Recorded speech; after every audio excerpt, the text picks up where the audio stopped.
Bəli, sənin qəlbin təmizdir. Amma Esselamu Aleyküm, hər vaxtınız xeyirli olsun, dəyərli izləyicilər. Unutmaq lazım deyil ki, daim xatırlamaq lazımdır ki, biz möhlət diyarındayıq. Yəni biz burada böyük bir məqsəd üçün gəlmişik.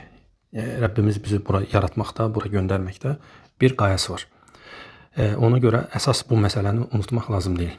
Amma gələk qəlbi təmiz olmaq məsələsinə.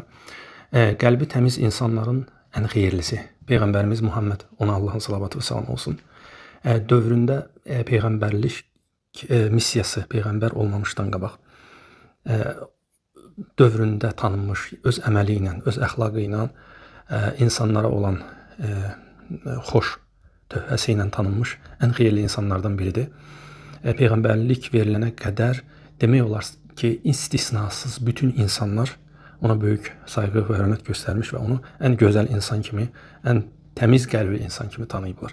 Peyğəmbərlik veriləndən sonra, insanlara dini təbliğ edəndən sonra, Allahın təkliyini təbliğ edəndən sonra, ibadət edəndən sonra bu misalda ən üstün bir həddə çatdı. Yəni, öz əməllərində, insanlara tövsiyələrində ən üstün həddə idi.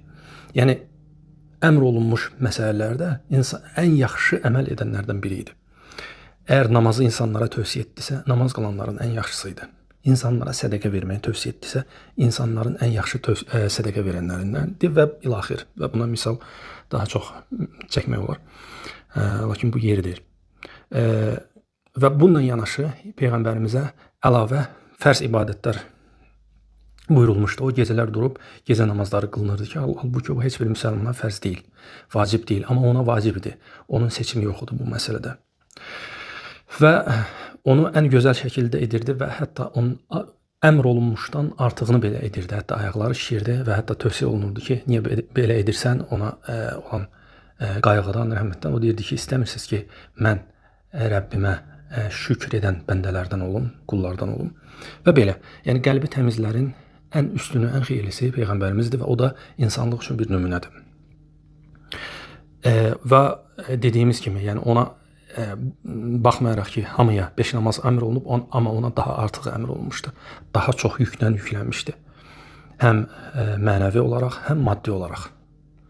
Öz əlində olanların hər şeyini insanlara verirdi ki, bircə insanlar tək Allaha ibadət etsinlər, ona şərik qoşmasınlar və Allahın buyruqlarını ən gözəl şəkildə yerinə yetirsinlər.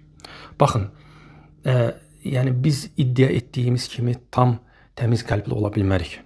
Birincisi, bəli, insanlara qarşı müəyyən qədər qəlbimiz təmiz ola bilər. Amma Rəbbimizə qarşı necədir? Birincisi, bilmək lazımdır ki, ən təmiz qəlbli insanlar peyğəmbərlər olub. 124 min peyğəmbər olub.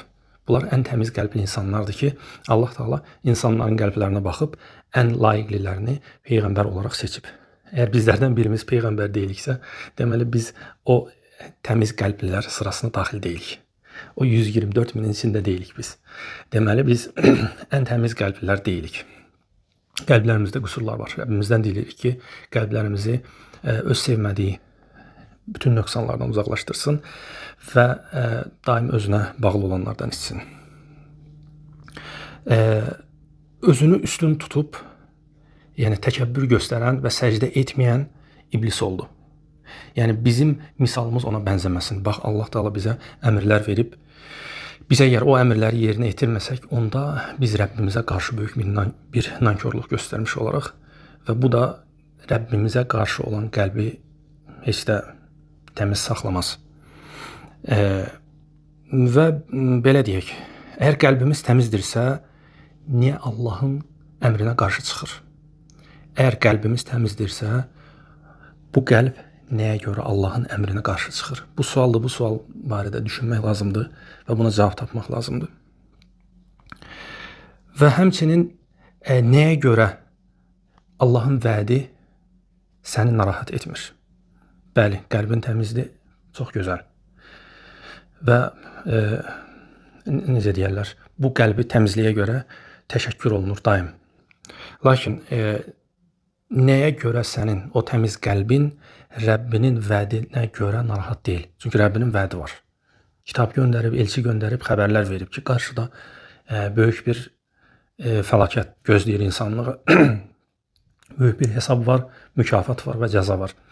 Qəlbi təmiz insanı bu vəd narahat eləməlidir. Və soruş, nəyə görə narahat eləmir? Həmçinin sən bir misal olaraq gətirək. Yəni bir insan əgər övladı varsa, övlad valideyninə sevgi olaraq daim sevgi iddia edir və ona hörmət göstərdiyini, necə deyirlər, dilinə gətirir, amma əməldə etmir. Yəni bu nə qədər doğru olar?